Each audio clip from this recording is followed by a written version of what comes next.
Hello, welcome to the episode 19 of the BelkIoT podcast, IoT Everything with me, Sai Prakash Belkeri. In this episode 19, we are going to talk about a lot of things because we have a special guest with us who is uh, picking up a lot of work for himself and doing is contributing a lot for this space, which is IoT, and which I love and which definitely he loves. And he was one of my inspirations to get into IoT.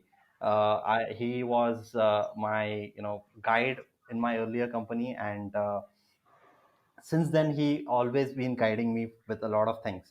But however, we lost touch in the recent times. But now, fortunately, I connected back with him, and his name is Syam Madanapalli, who is director at of IoT Group at NTT Data. He heads the whole IoT initiative at NTT Data, which is one of the top. The NTT Data itself is one of the top 10 companies in Fortune 500. So it's he's driving a lot of initiatives in that company. So let's hear from him what he has to say about IoT. But before that, let me welcome him. Thanks a lot, Sham. How are you doing today? I know you are from Texas, Austin, and it's chilling cold there. So how are Hi, you hi. surviving?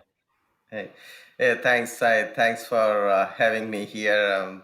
Yeah, I mean it's cold here, but things are improving. Hmm. Yeah.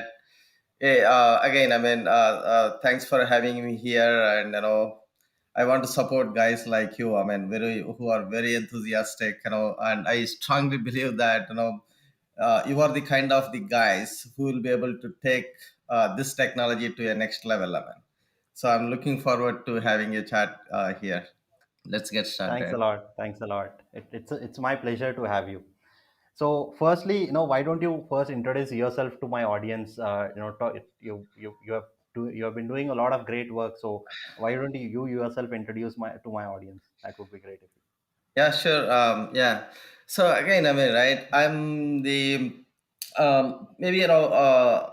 I'm the one of the very few networking and communication engineers that are working on the next generation internet, right? Mm-hmm. Um, so when I say that, what I mean is that I'm the one probably the first one to write an IETF draft from Indian soil, right? Oh, that's great.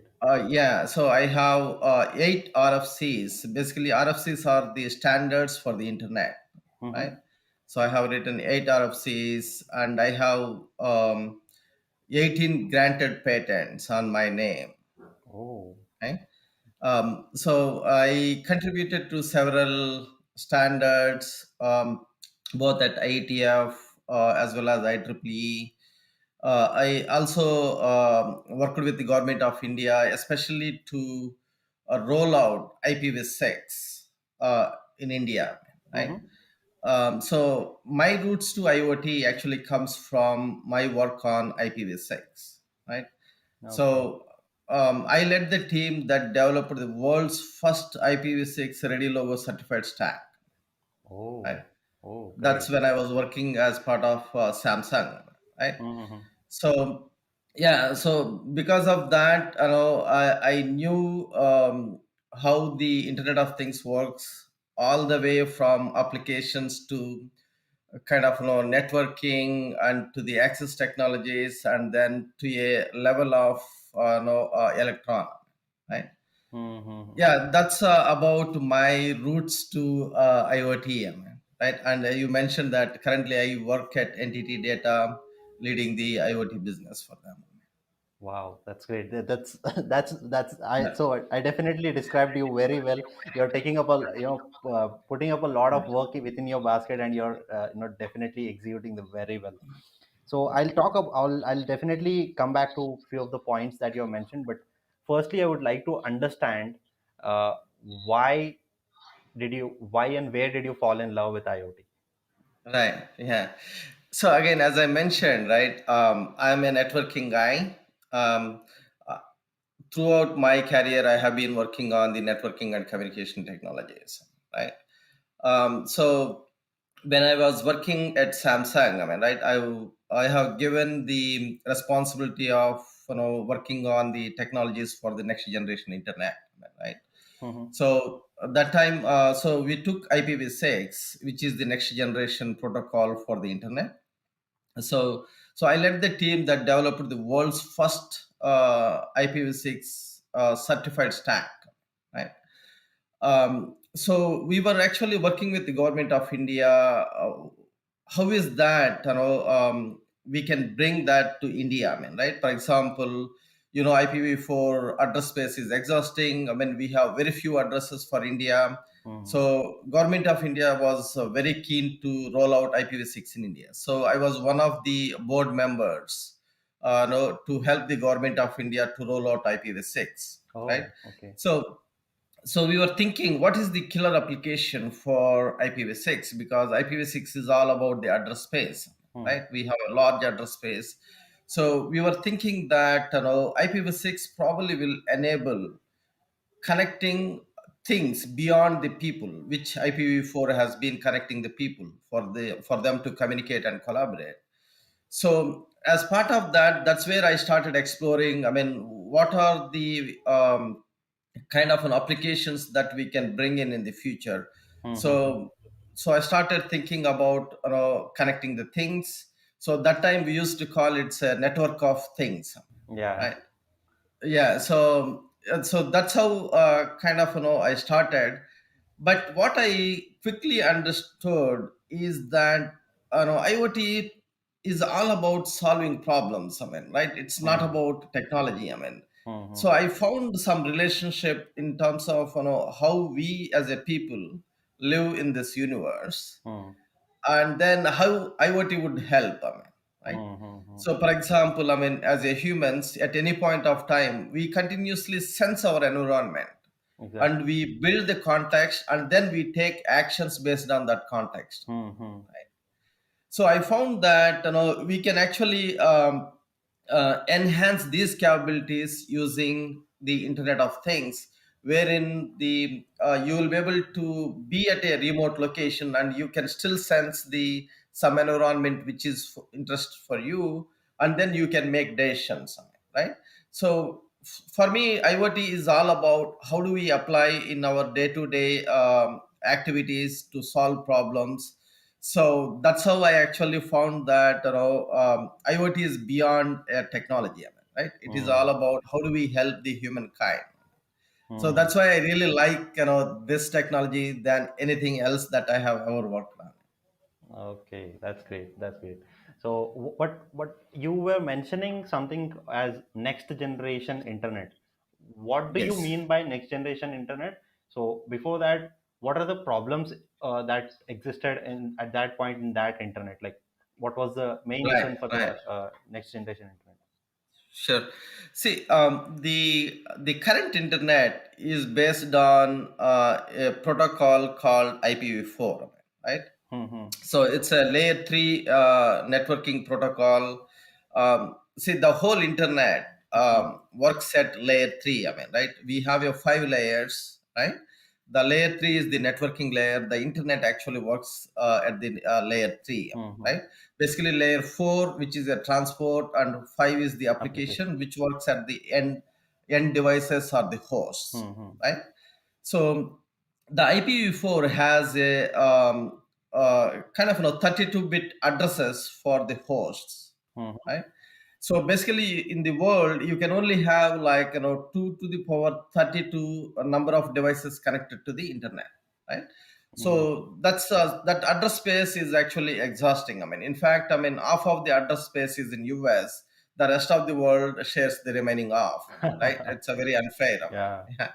So for that reason, IETF, which develops the standards for the internet, to undertaken a work to develop the next generation networking layer protocol, which they called IPv6, right? So IPv6 has the 128-bit address. Basically, you will have 2 to the power 128 devices to be connected to the internet, which means that you can pretty much connect every atom on this earth. I mean, right? It's Whoa. probably it's a like unlimited address space. I mean, so So when I say next generation internet, that's internet based on IPv6 protocols, right? Mm-hmm, mm-hmm. So using that, you will be able to connect pretty much any other thing, beyond the human beings, right? Okay. So that's why IPv6 actually make possible the our ability to connect everything, which is the Internet of Things, right? Mm-hmm, So mm-hmm. the next generation internet is all about IoT, right? How do we connect non-living beings over the internet, let them communicate, and see what the possibilities for the humans. Wow, that's huge. I mean, the major hindrance was the amount of devices that can be connected, right? That's right. That's Okay, right. okay. I mean, IoT is all about, we are talking about billions and trillions of devices to be connected to Correct, the correct. internet. So, which means we need that address space. I mean, which IPv6 provides. Mm-hmm. That's very much clear. So Yeah. also, like you So mentioned, the underlying technology for IoT is the IPv6. I mean, right? yeah, That yeah. is the only with IPv6 we will be able to build a scalable IoT applications in the future. Mm-hmm. Yeah. So you also mentioned that you were part of government of, you part of drafting the policies, IoT policies for government of India. Yeah. What was that? So can you share the Yeah. light? So we were actually in a kind of thinking, right? India is like a very special country, Mm-hmm. right? Um, so in fact, I was working with at IATF. I mean, so th- we were talking about how India is different. I mean, right? For example, you can take a person overnight and keep in one of the streets in any country. They will never be able to kind of understand which country they are in. But if you are in India, you can simply recognize by looking at the streets and in your environment. You Yes, can say that yes, this is in India, yes. right?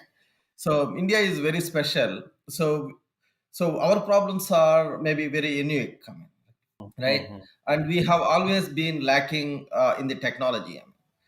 So we were thinking that India will have a lot of opportunities for IoT, I mean, right? And also IoT is all about sensing the physical environment and the actual people.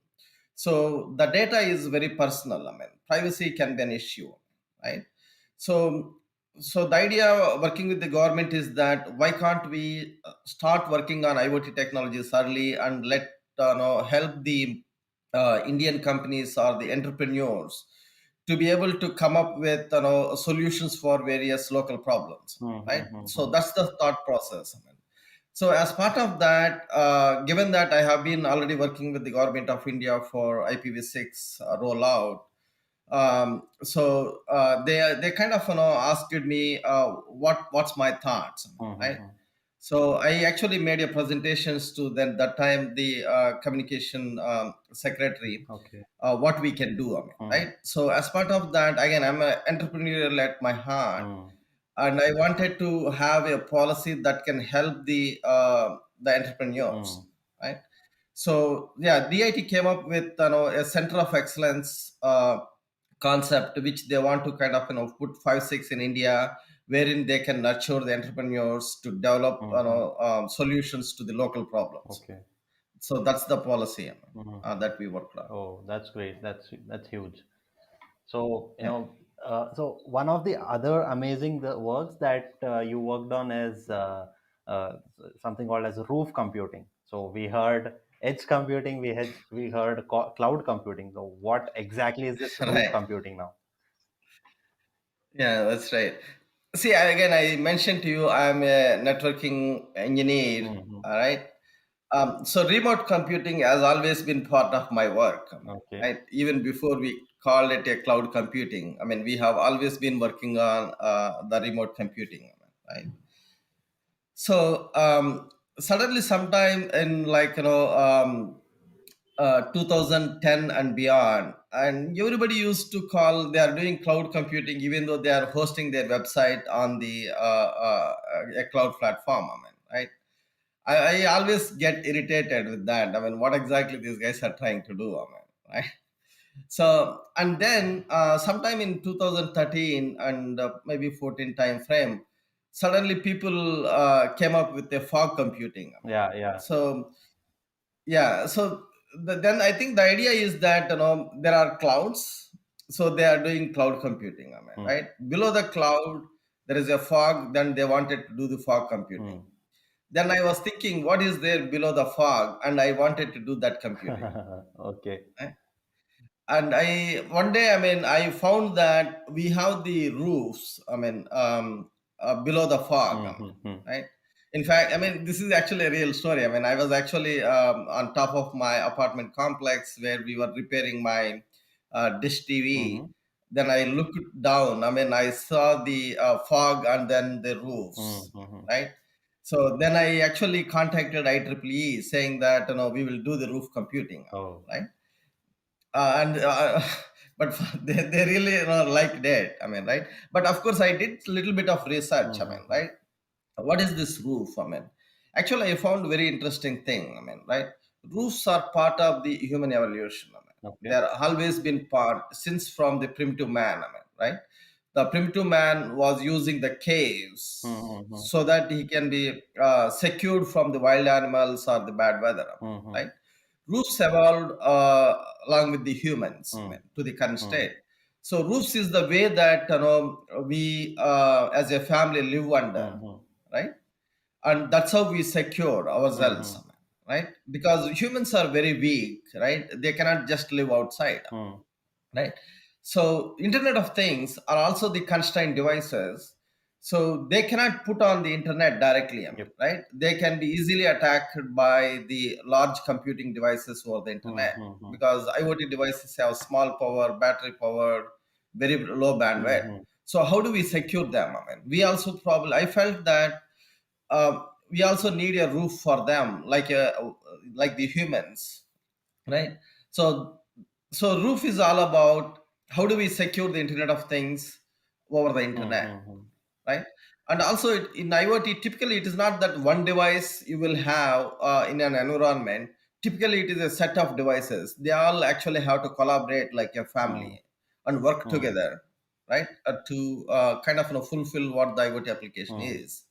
So the roof computing is all about how do we secure, how do we enable the collaboration among those devices, right? So that it will kind of achieve how the humans behave, I mean, mm. right?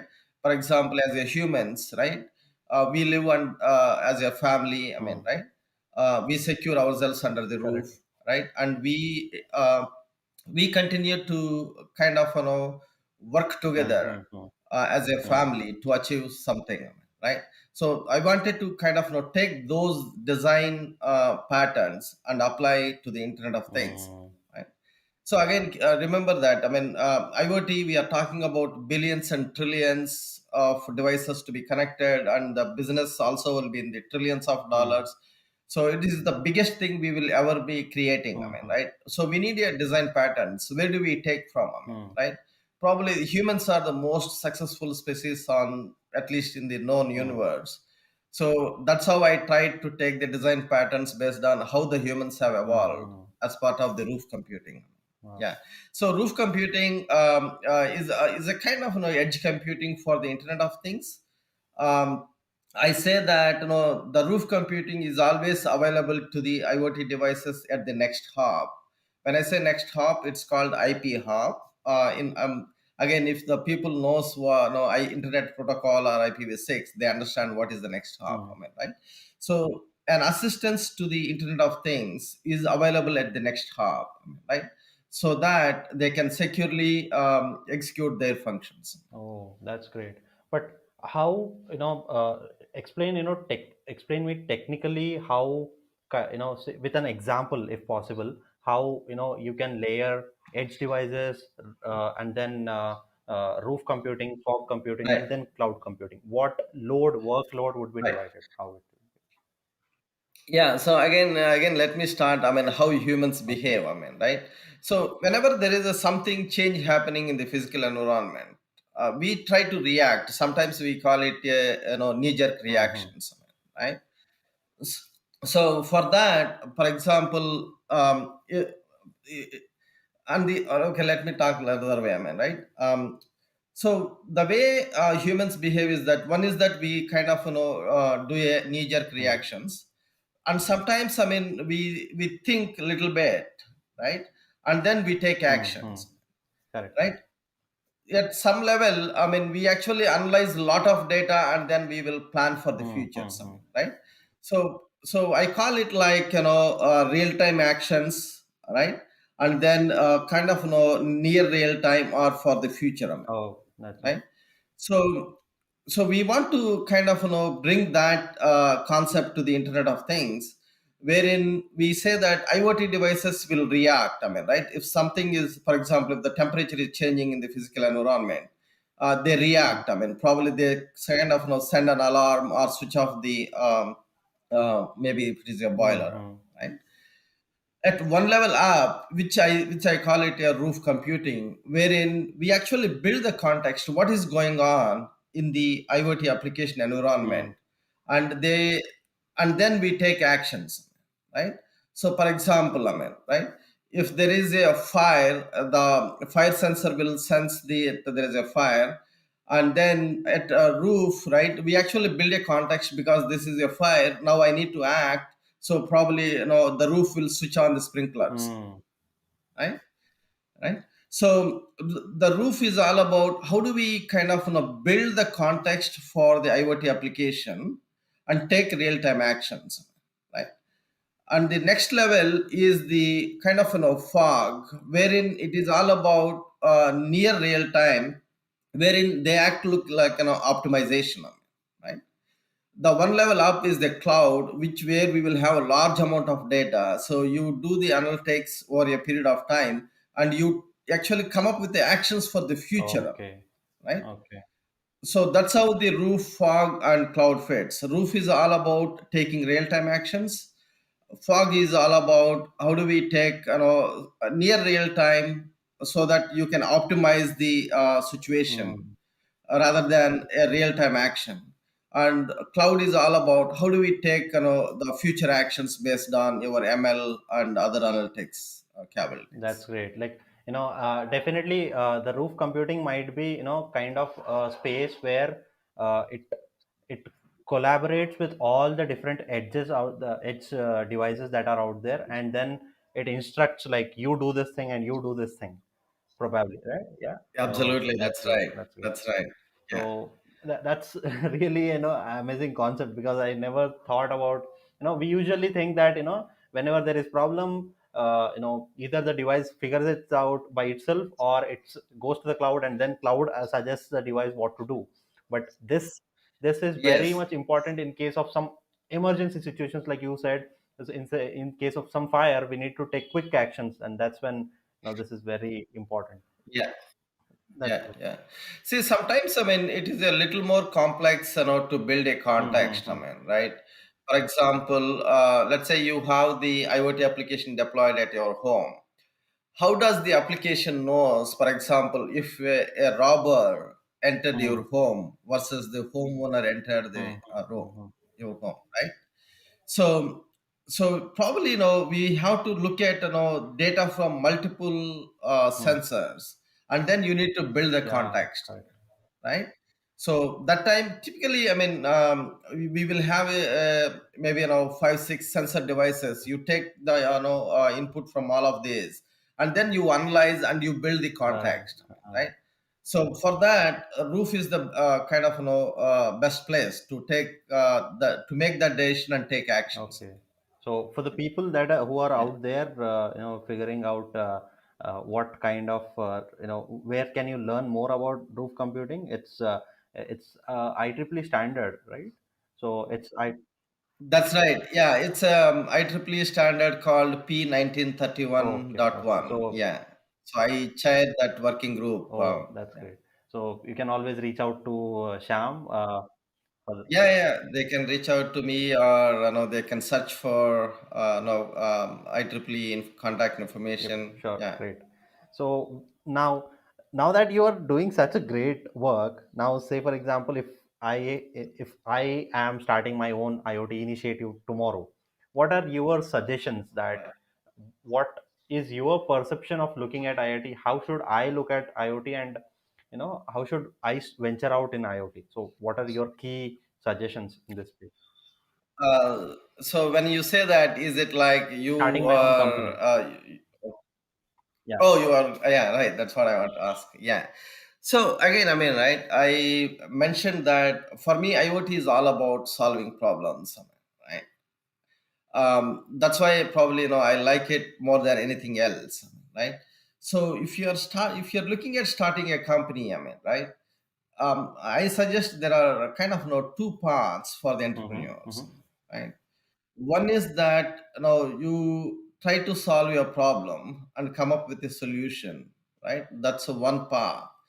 The other path is about actually providing IoT services, I Uh, mean, to the other companies or so the reason I suggest these two different paths is that there is a kind of lot of scope for the kind of next generation startups in the IoT service as well. I mean, because see, IoT is is a very complex. I mm-hmm. mean, right?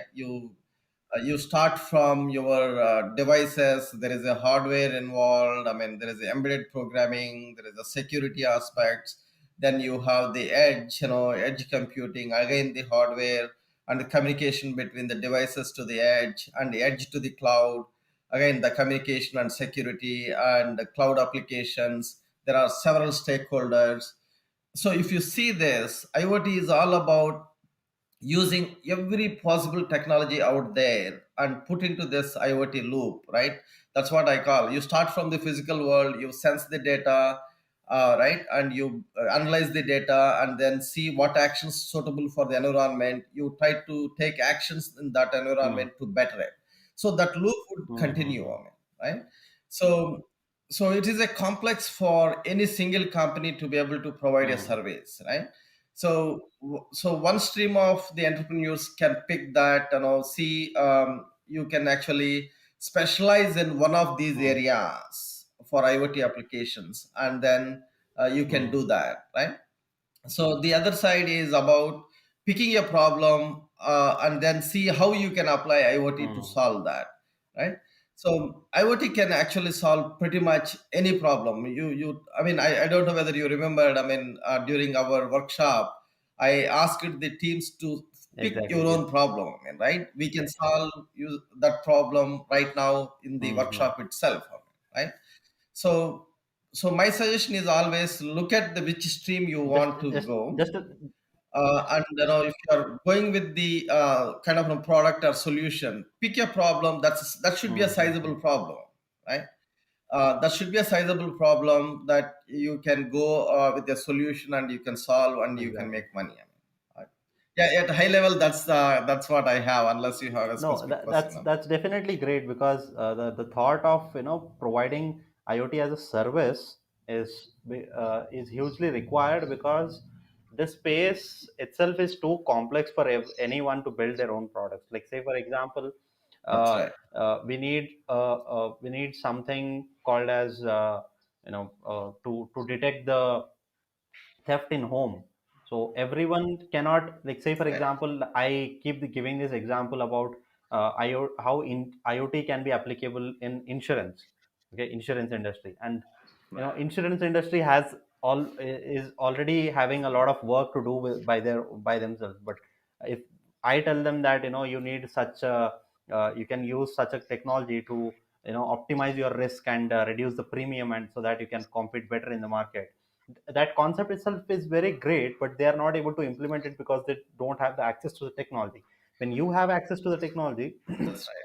say for example, you have home insurance. So if you automate a home, you have all the data that is being generated, and you can use the data as a proof to claim something or do all these things, right? So Sure. these kind of services, when we provide to it is not only automating the person and helping him, but is also helping him in other ways, like to claim him an insurance or something like that, right? So Sure. this is Sure. these are the added advantage services that anyone can provide. Sure, sure, absolutely. I mean, And totally agree with that. just for the sake of my audience, the workshop that Sham was referring to was a workshop that was conducted when I was part of NTT Data. So it was my previous company, yeah, and I was working as a DevOps engineer there, and I suddenly got a mail saying, there's IoT workshop and people can register for it. And I right then registered it, and then I met this fabulous person, Syam Madanapalli, who had, that was only 1 day workshop. I really, I guess Syam conducts the same workshop for 2 days or 3 days, right? Yeah.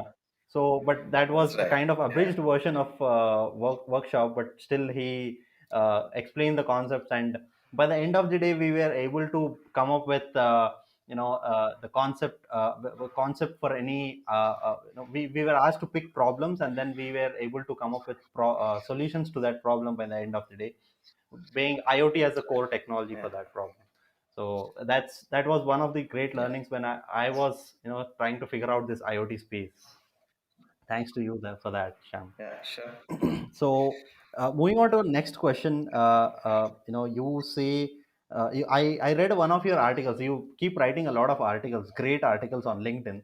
So one of that recent articles was around entropy, quantum uncertainty, God, and IoT. So this all these words itself are totally overwhelming for me, but I somewhere connected to the dot, try to connect to the dots, and thought that uh, with IoT, definitely we will be able to, come up with godlike technology at least, because we have been seeing all these mythological stories where we had Yeah, those those mythological characters, say it's big Ram or Krishna and all this. They had such amazing technologies they used at the time of war and all these things.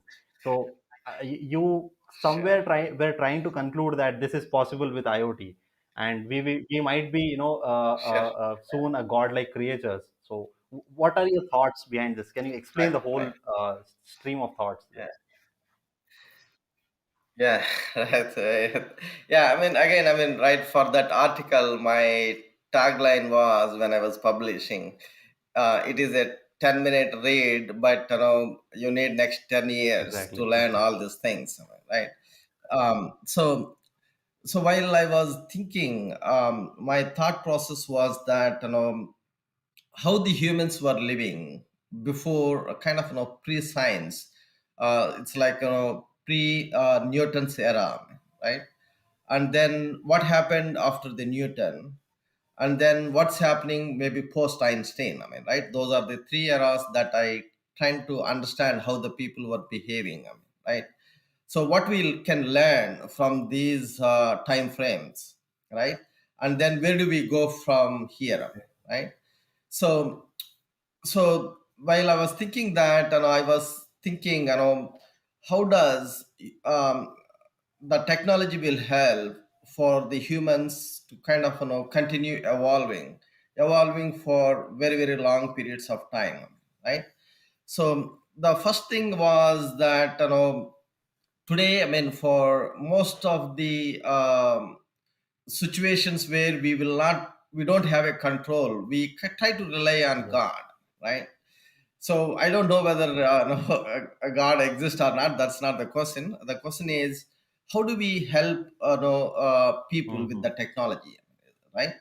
So, for example, in terms of providing safety and security for the women Mm-hmm. during the nights, I mean, right? Like how do we provide kind of comfort Mm. that they are safe, right?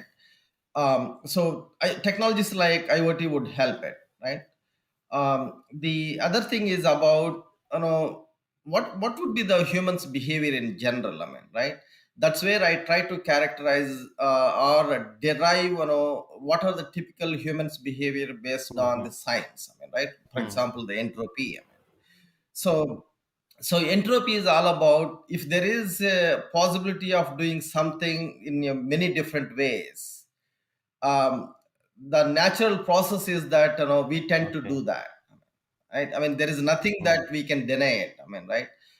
There is a saying, I mean, right, you cannot escape taxes and your death Uh, and entropy, I mean, right? That's what the Einstein said, I mean, right? So entropy will always govern how this Mm-hmm. universe behave, I mean, right? So, so entropy, because of entropy, I mean, right, we constantly require somebody guiding us. I mean, so then I was thinking, what is that technology that would help us to guide But us, what is this to do better, entropy? When you right? say entropy, can you So explain that more? yeah, right. See, entropy means, so again, there are many definitions that we can provide it, right? So basically, for example, today we use energy to get the work done. For example, cars, they have the fuel, we burn it. When we burn it, right, some part of the Mm-hmm. energy will be wasted, right? That goes into the environment. So over a period of time, the whole universe will come to same thermal equilibrium. That means there is no energy, you cannot do Okay. any work at all, right? That's one way of defining it. The reason we actually go there because the all the matter what which you see right now will actually disintegrate, and then there won't be nothing, there won't be anything in this universe, because that is the Mm-hmm. stable state, right? Put it in a different way, I mean, right? We can actually define two states for the humans, Mm-hmm. good and bad, right? There are two states, good and bad. And for good, there can be many micro states. That means, I can do some good work, I can help somebody, I can give money to somebody, or I donate, some food to the people, right? We can do many things to be a good. Same thing, to do bad, I will also Mm-hmm. have many options. So which one will have more options for me? I mean, right?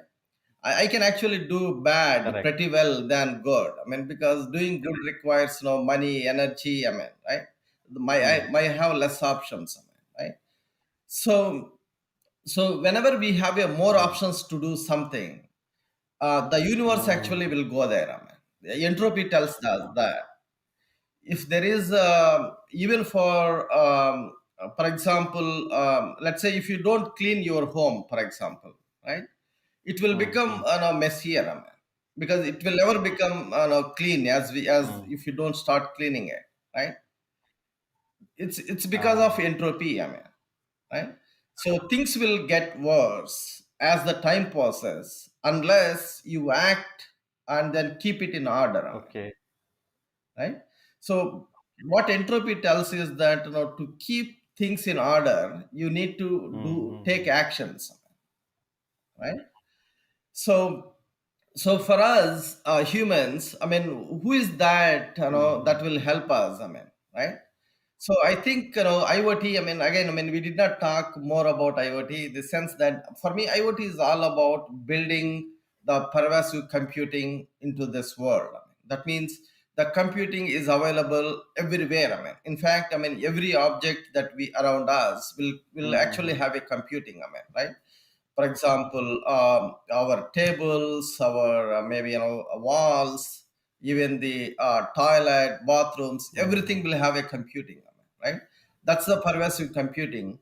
um, so that will help us to kind of Mm-hmm. be in the order, right? So that we continue Mm-hmm. to do good, right? And of course in this process it will also kind of free us from doing a Mm-hmm. repetitive actions, right? So that we can spend that time developing technologies for the Wow. future Yeah. evolutions, right? um, so again, I mean, right, the technology that we have is very very primitive in the Mm. cosmic scale, I mean, right? People probably did not understand many of the people think that too much technology right now, but I think our technology is very very Okay. tiny at this time, I mean, right? So yeah, so we need actually more free time for us to work on technologies that require us at least for the human race to continue to survive, I mean, right? We have to continue kind of an evolving, and then we ultimately have to play a role of Mm. god, I mean, right? In the sense that for example in the around 2 billion years from now, the sun life Mm-hmm. there won't be a sun, I mean, right? Mm-hmm. So where do we live? I mean, right? We need to move to the somewhere else in the Mm-hmm. our Milky Way, I mean, right? Elon Musk. So how do we go there? I mean, our Elon Musk. current capability, yeah, our current capability is that we can Yeah. only go to the moon, I mean, right? So we could not even cross our Mm-hmm. solar system, I mean, right? So we Yeah. need a lot of technology, I mean, right? So I think IoT would kind of helps that way, I mean, right?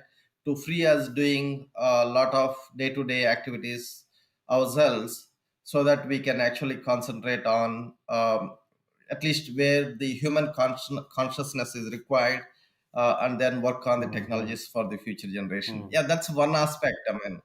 Again, I mean, I told you, I mean, this is something that we can talk Yeah. for Yeah. a very, very long time, I mean, right? Yeah. So yeah, entropy is all about how do we behave, and then people have to understand that we definitely need to work ourselves, or take from help from others, including technology, for Mm-hmm. us to do good. That's great. So, how do you think, like you also said, you also brought in this concept of quantum uncertainty. So, you meant to say that, Right, uh, right, uh, right, the entropy even applies there. Even the atoms behave in such a way when there is, you were saying that when there is some right. guidance, they would behave in some manner, and there is no guidance. So, how does this link? Yeah, right. Actually, right. See, it actually connects to IoT pretty well. I mean, right. So the way the fundamental particles that we are made up of behave is, until we actually try to observe them, Mm. they won't exist. Okay. So basically, the when we actually try to observe that if there is an electron exist, then only it will appear. Then Otherwise, it won't how appear. is this whole world Right. exist? Yeah, that's the kind of a strange thing, I mean, right? Yeah, I mean, the whole thing, in fact, I mean, we being made up of these particles, I mean, we shouldn't be behaving very differently from the particles that made up of. But why we actually see the way we see this, Okay. I mean, it's a long discussion. But probably we in the maybe in the next Sure. session, probably we can discuss that. Um, but but the important thing is, observation is very, very crucial for the universe to Okay. exist the way it is, right? Because observation is not something that you are observing that already exists. Rather, by observing it, you are actually Oh, trying to create it. I mean, observer is a part like of you the mean to whole say now I system, am looking at right? you, So the front part of my room. So the behind part doesn't exist for me. yeah, I mean, the remaining whole world yeah, doesn't absolutely, I exist mean, for right, me. if you close Definitely, your yeah. eyes, So yeah, that's pretty much true. yeah. Right. So, what is IoT? I mean, right? IoT is all about observing a Mm. particular environment, right? So we want to sense the environment, which essentially means that we are using IoT to observe that environment so that it can actually behave Mm-hmm. the right way, right? So, so I see IoT that way. I mean, right? We can actually put IoT technology to make sure that we are observing the whole environment, maybe cities, homes, right? The whole world, so that you will be able to kind of understand how it behaves, and then you can actually even take actions to see Mm. whether you want to improve it, right? So IoT will act as the observer Mm. for us, right? So that you can actually predict the world much better Wow. than leaving Wow. it alone. This is like I am watching some, Yeah.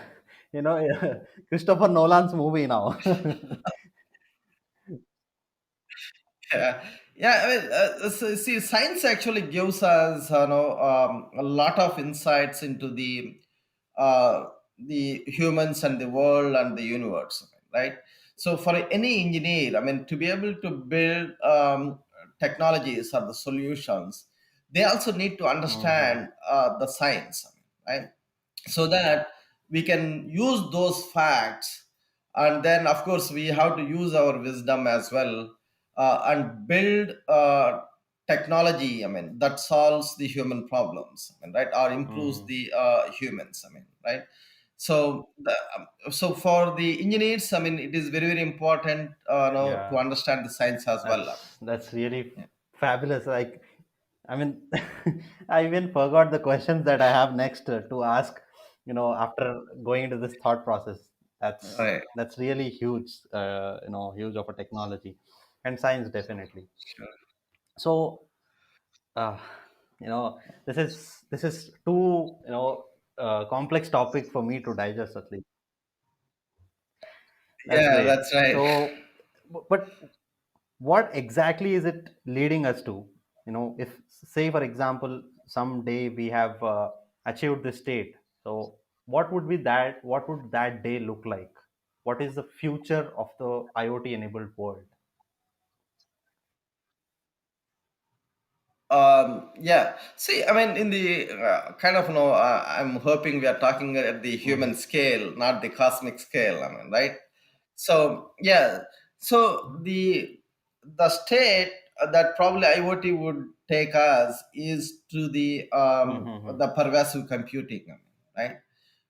What it means is that, most of the things that you use on day-to-day basis will have computing embedded, so that they will be assisting you, right.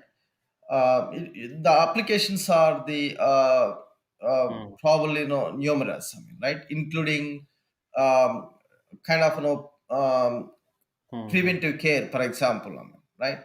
So your clothes or your toilet bowls, I mean, they all will be doing computing. Probably they will be able to detect very very early signs of any problems that, we might face, right. And then doctors can use that and they can provide Hmm. preventive care, I mean, right. So ultimately, I mean, the IoT will kind of, assist the humans to be able to take actions that doesn't require the Hmm. human consciousness, right. So if some decision making requires the human consciousness, then only humans can involve. Beyond that, probably IoT will enable the all other Hmm. actions to be taken, right. Probably that's the state that I see where the IoT would go. And of course, I mean, meanwhile, I mean, it's a lot of opportunity for the businesses to kind of, build various applications, right. So, for example, in the healthcare or in the manufacturing vertical or the commercial or the smart cities, smart homes, uh, there are numerous applications that, one Hmm. can develop and But scale. wouldn't that make us lazy? Yeah, I mean, that's what I told you. I mean, right? As a humans, where we humans are like a startup Okay. in the cosmic scale, I mean, right? So we need to. I told you. I mean, I don't know whether again. I mean, I tend to speak more. If you see the way Indian gods, they evolved from a Hmm. state to the humans, I mean, right? Ultimately, God Yeah. finally Yeah. comes as the human, right. So Right. just to So mention actually, mention humans have what to take the Sham is other way, I mentioning mean. here. He is talking about the Dash Avatar, which is for the people who are not from Yeah, India. exactly. So That's right. in there's a concept in India called as Dash Avatar, where Lord called Vishnu has taken different forms, which exactly replicates what Darwin has said. So Charles Darwin has said. So the human evolution. So life. Yeah. He took different forms as a fish first, and then turtle next. Fish is like underwater, and turtle is water and land, and then he took boar, which is a strongly grounded man, and then as a dwarf, and then evolved to a human being. So that's what exactly. Sorry, continue. Yeah. Thanks. Yeah, that's right. So actually, humans will do the other way, I mean, right? Humans have ultimately evolved towards Hmm. a godlike behavior, right? So how do we go do that? I mean, right? For example, I mean, somebody, I mean, who suddenly comes to Earth, Mm-hmm. right? If they see the aeroplane, I mean, right? They think that Yeah, it is yeah. like Pushpak Viman, I mean, right? In the epics or mythology, kind of, right? So it's like a godlike Mm-hmm. technology. I mean, aeroplane is no less than that, I mean, right? So humans will ultimately will play a role of kind of god, so that there are many. I mean, again, it's not that we rely on the god. It is like we rely on science and technology to develop such a way that um, the behavior, the outcome is like God's Mm-hmm. behavior. I mean, right? So, for example, simplest example is that if you need a water, right? Even before you ask, a Mm-hmm. robot can just bring you the water, right? So you did not even ask, but Correct. it's like a God giving you that, right? So for the humans, I mean, we need a lot of technology. I mean, again, I said at this time our capability is only to Mm-hmm. we can go from Earth to Moon, right? In the cosmic scale, it is Mm-hmm. not even kind of dot, right? So our technology is not sufficient enough for me, right? One day we have to travel outside the solar system. That requires a lot of technology. I mean, right? So this is what I call. I mean, humans are like a startup that haven't Mm-hmm. even crossed the chasm, right? It is quite possible that if you don't really develop the technologies, I mean, probably Mm-hmm. the human race would end, right?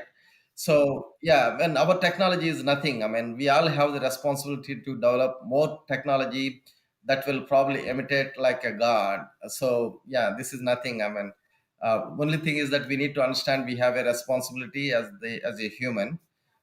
So we have to continue to work on it. Yeah, Don't just that's be very lazy. well said. That's very well said. But this is the final question that I have. Considering your time constraint, but where do you get such thoughts from? Sure. How do? Yeah, so that's a little bit strange. I mean, see, I'm a kind of thinker. I mean, right? Though I have born in a small village, all right, but somehow I have been always thinking. I mean, right? So I try to understand. I mean, why why Mm-hmm. this, right? So I always try to apply why this, right? And then start exploring. I mean, from that to kind of keep asking that question. I mean, at Mm-hmm. least maybe 4 or 5 times. Each time you go to the next level, you again ask. So I always look at see how the things Mm-hmm. are working, I mean, right, at this time, right? And also, I mean, it is very important that we also kind of understand how the fast has been, right? It is very important to be able to develop any technology for the future. You also need to Mm-hmm. understand what the fast has been, right? So I try to explore both sides. I mean, how the fast has been, probably how the future would be. So, given that we are in the middle, what is that we should do to be able to go that future state, right? Yeah, this is just a thought process. So that will actually provide lots of Wow. ideas for anybody. I mean, yeah, that's how That's I really kind of huge, keep thinking. because as even Yeah, great people said, even Abdul Kalam said, Einstein said, keep questioning, and that will generate good things. That yeah, will yield to definitely a great thing.